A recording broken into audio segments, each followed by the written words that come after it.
Dear students, जैसे हम बात कर रहे थे कि साइकोलॉजी की बहुत से पर्सपेक्टिव्स हैं, उसमें से जो कुछ पर्सपेक्टिव्स हैं वो एवोल्यूशनरी या बायोलॉजिकल हैं, इसके अलावा दूसरे जो हैं वो बिहेवियरिस्टिक हैं और साइकोलिटिकल है, ह्यूमनिस्टिक है, नेग्लेक्टिक हैं।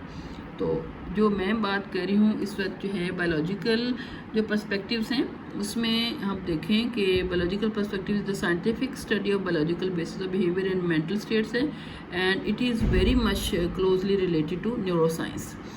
जो साइकोलिटिकल पर्सपेक्टिव है, इसमें हम ये बात करते हैं कि ये basically psychoanalytical perspective was originated with the work of Sigmund Freud, और this perspective amazes the role of the unconscious mind, early childhood experiences, interpersonal relationships to explain human behavior and to treat people suffering from mental illnesses. अगर हम इससे आगे चलें तो उसके बाद आता है ह्यूमनिस्टिक पर्सपेक्टिव। ये देखें, ह्यूमनिस्टिक पर्सपेक्टिव जो है उसमें हम बात करते हैं कि during the year of 1950 the school of thoughts known as humanistic psychology was emerged. So basically it was greatly influenced by the work of prominent humanists such as Carl Rogers and Abraham Maslow. आपने इन दो नामों को नहीं भूलना. और this perspective emphasizes the role of motivation on thought and behavior. ठीक है. जो मॉडर्न पर्सपेक्टिव्स हैं उसमें एक पर्सपेक्टिव जो आप ऐड कर सकते हैं इसमें, फॉर एग्ज़ाम्पल इसमें मैं एक और ऐड करना चाहती हूँ. फॉर एग्ज़ाम्पल वो आप ऐड कर सकते हैं कॉग्निटिव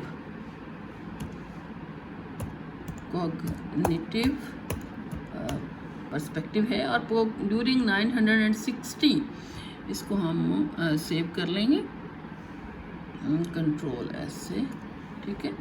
तो ये देखें कि ये जो कॉग्निटिव पर्सपेक्टिव है, तो कॉग्निटिव पर्सपेक्टिव में during the 1960s a new perspective emerged and its name was cognitive psychology.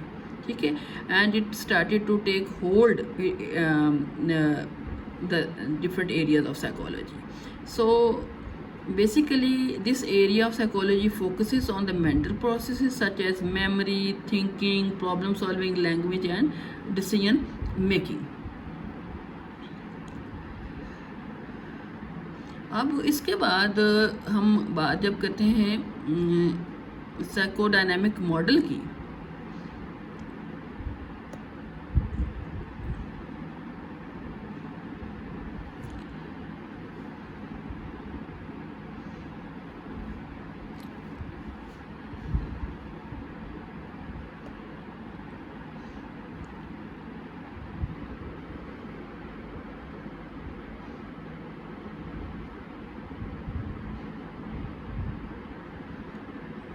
अच्छा इसमें हम आगे चल के जो बात करेंगे वो एरियाज ऑफ साइकोलॉजी की बात करेंगे. इसमें नेक्स्ट स्लाइड हमने लेनी है कि इसमें कौन से एरियाज हैं, और उसके बाद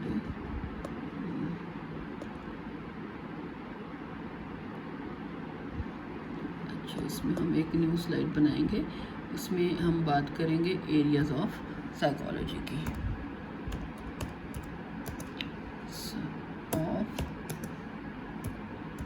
साइकोलॉजी. ठीक है. इसमें आप इसको देख सकते हैं कि इसमें करियर्स,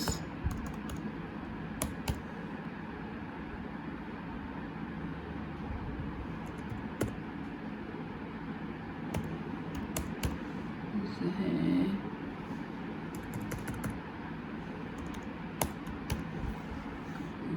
कौन से हैं, और आप साथ में ये देखेंगे कि इसमें एप्लीकेशन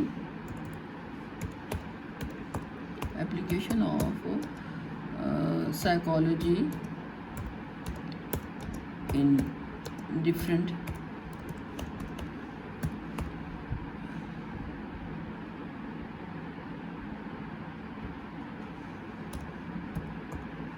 फील्ड्स.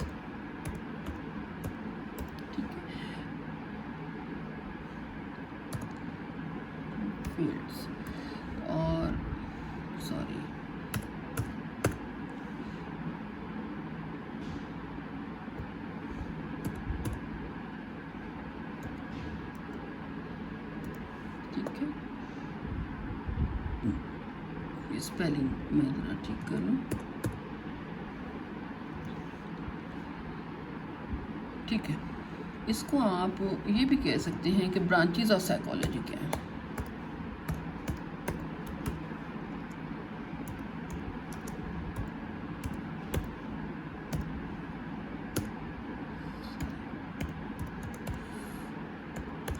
ठीक है, तो ये तमाम चीज़ें एक्सप्लेन करती हैं कि किन प्रोफेशंस में साइकोलॉजी इस्तेमाल होती है, साइकोलॉजी जो है वो उसके क्या क्या फील्ड्स हैं। जैसे मैंने पहले आपको बताया है कि एक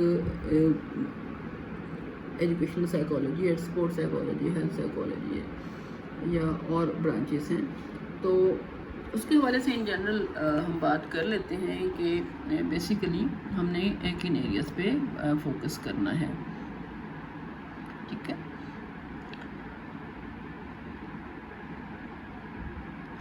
लेकिन इस पे जाने से पहले मैं चाहूँगी कि हम जो हिस्टोरिकल बैकग्राउंड ऑफ साइकोलॉजी उसको थोड़ा सा देख लें, क्योंकि इसको हम सेव कर लेते हैं और हम नेक्स्ट अपनी एक और बनाएंगे स्लाइड,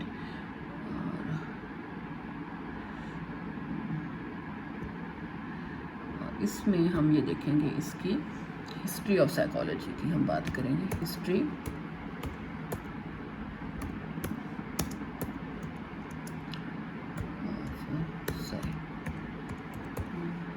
जी, जब हम बात करते हैं तो इसमें सबसे पहले आता है structuralism.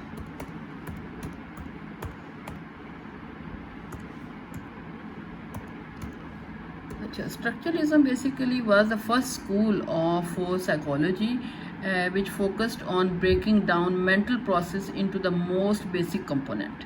So researchers tried to understand the basic elements of consciousness using a method known as introspection.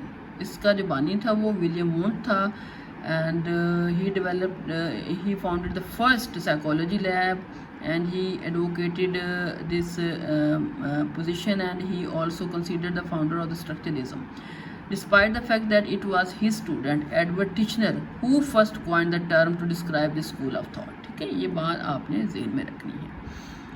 आगे स्ट्रक्चरलिज्म के बाद जो नेक्स्ट स्कूल ऑफ थॉट है हम उसके ऊपर जाएंगे कि वो क्या है, यानी कि फंक्शनलिज्म। तो फंक्शनलिज्म की हम बात करते हैं जब,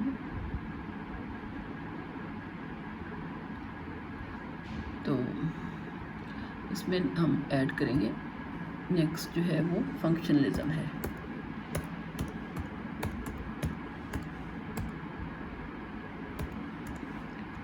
ठीक है, अब फंक्शनलिज्म क्या है? Functionalism is an early approach to psychology that concern with what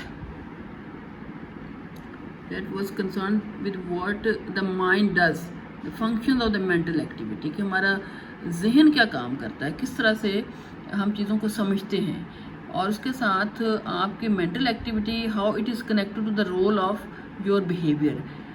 तो हम ये कह सकते हैं कि it talks about what the mind does, the function of mental activity and the role of behavior in allowing people to adapt to their environment. ठीक है, तो किस तरह से आपके जो मेंटल फंक्शंस हैं वो इंसान के बिहेवियर के ऊपर असरअंदाज होते हैं ताकि आप अपने माहौल में एडजस्ट हो सकें। ठीक है, नेक्स्ट जो स्कूल ऑफ थॉट है वो गेस्टाल्ट का है, और उसके बारे में मैं आपको बताती हूँ। यहाँ पे हम पहले ऐड कर लें गेस्टाल्ट को। ठीक है, तो गेस्टाल्ट में basically gestalt psychology school of thought that looks the human mind and the behaviour as a whole. ठीक है, कि इंसान का और जो बिहेवियर है और माइंड उसको एज ए होल लेता है, माइंड को बिहेवियर से सेपरेट नहीं करता। Originating in the work of Vex Wertheimer, Gestalt psychology formed partially as a response to the structuralism of William Wundt. So it was originated as a response to the William Wundt structuralism, or the development of this area of psychology was influenced by the number of thinkers including Immanuel Kant, Ernest Mach and Johann Wolfgang and von Goethe. ठीक है, ये नाम आपने याद रखने हैं। Next जो school of thought है वो हम देखते हैं क्या है। गेस्टाल्ट के बाद जो आता है वो है साइकोडायनेमिक। ठीक है, psychodynamic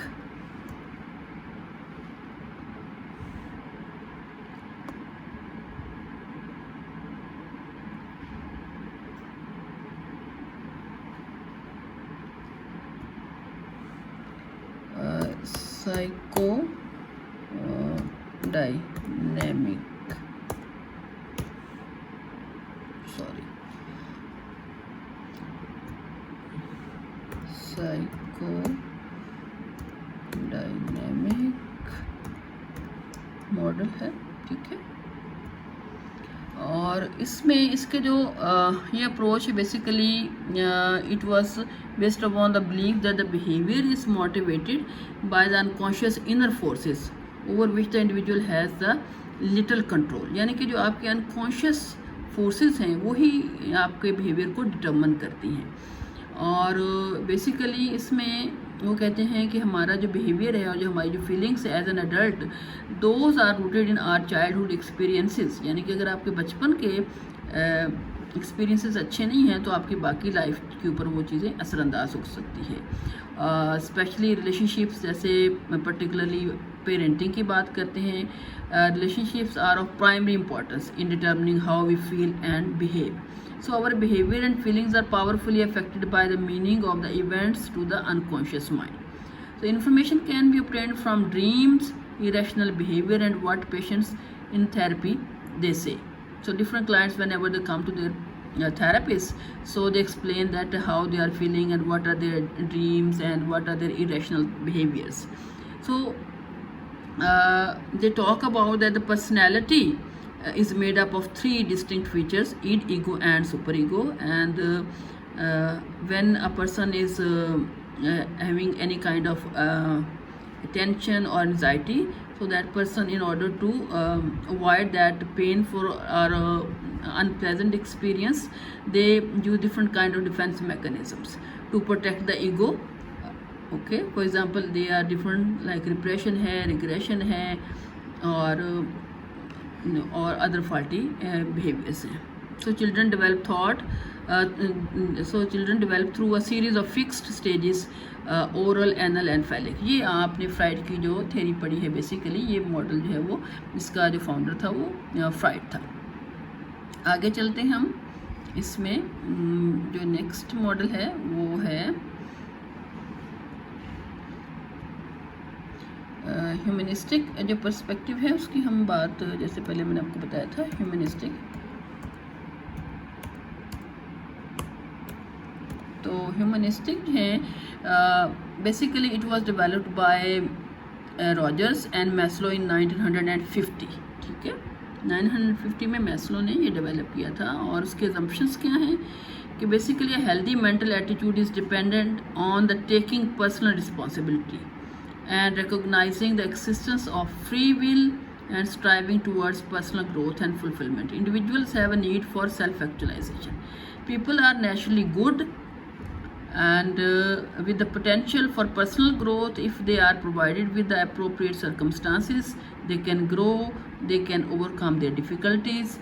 So Rogers in 1959 he gave this therapeutic counseling therapy and theory, and he said if in early life children receive unconditional positive regard, they will develop satisfactorily, and however if they experience conditions of worth, they are prevented from realizing their potential and becoming self-actualized. तो ये जो है इसके बाद उन्होंने बात की थी कि लोग जो हैं वो डिस्टॉर्टेड थिंकिंग को इस्तेमाल करते हैं, या अपने आप को, वो अपनी डिस्टॉर्टेड थिंकिंग को they can defend themselves by rationalisation और by using their own self concept. ठीक है, अब अगला जो स्कूल है हमने अब तक पढ़ ली है structuralism, functionalism, gestalt, psychodynamic approach और ह्यूमनिस्टिक. और उसके बाद जो नेक्स्ट मॉडल है वो है हमारा बिहेवियरिज्म का. ठीक है, तो यहाँ पे हम ऐड करेंगे बिहेवियरिज्म।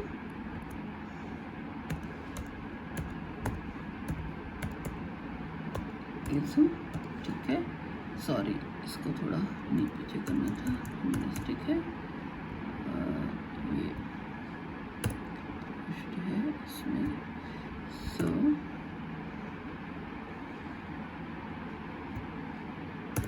से बिहेवियर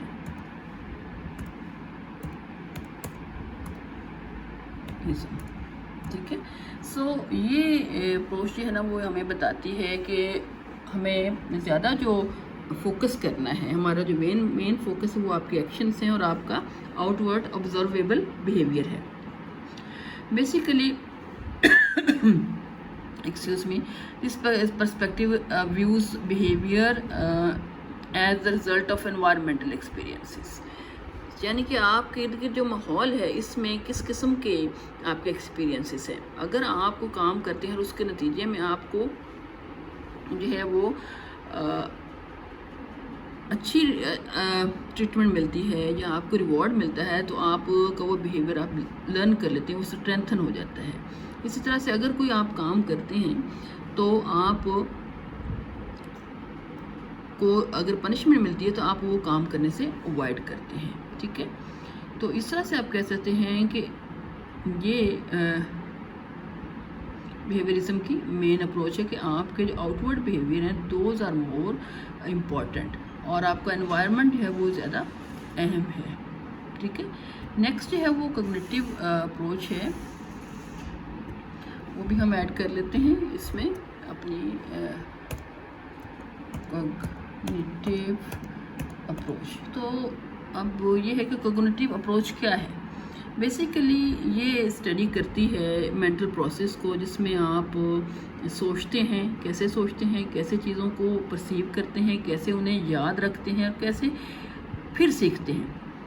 आज के दौर में कॉग्निटिव साइकोलॉजी बहुत ज़्यादा फैल चुकी है और ऑलमोस्ट बहुत सारे डिसिप्लिन्स में मसलन न्यूरो साइंस में, फ़िलासफ़ी में और लिंग्विस्टिक्स में भी ये यूज़ हो रही है। तो इसकी एप्लीकेशन बहुत ज़्यादा है और कॉग्निटिव साइकोथेरेपी जो है वो बहुत से बिहेवियर्स को, अबनॉर्मल बिहेवियर्स को और साइकोलॉजिकल डिसऑर्डर्स को उनके ट्रीटमेंट के लिए इस्तेमाल हो रही है। इसको भी हम सेव कर लेते हैं अपने फ़ोल्डर में कंट्रोल-S के थ्रू। ठीक है, ये फोल्डर में आपको जैसे ये बता रही हूँ, ये स्लाइड्स का फोल्डर है, ये भी मैं आपको अगर कोई हासिल करना चाहता है तो मुझे अपना ईमेल दे, उसको मैं सेंड कर सकती हूँ। I have saved everything. So ये हमारा जो आज का लेक्चर था इस तमाम इंफॉर्मेशन पे था। मैं जस्ट इसको थोड़ा सा सम अप कर देती हूँ कि आज हमने क्या पढ़ा है।